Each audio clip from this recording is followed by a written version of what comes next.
halaman na binili namin ng asawa ko. Ayan.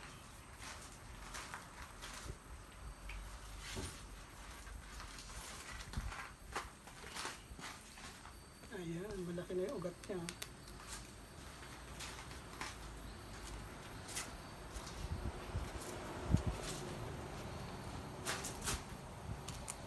Ayun.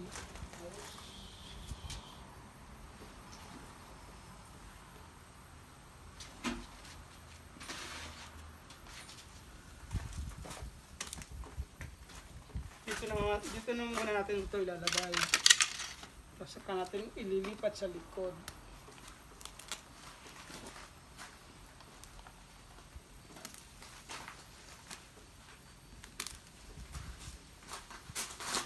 Parang ano.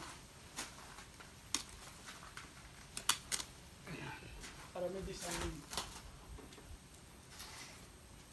Dito muna ito lagay. Dito muna yan.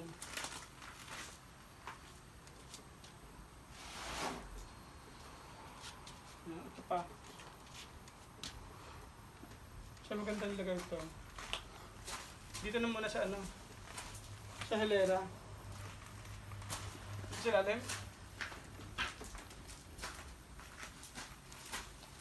Ayan. Ganun muna. Huwag naman tanggalin sa lagayan ha.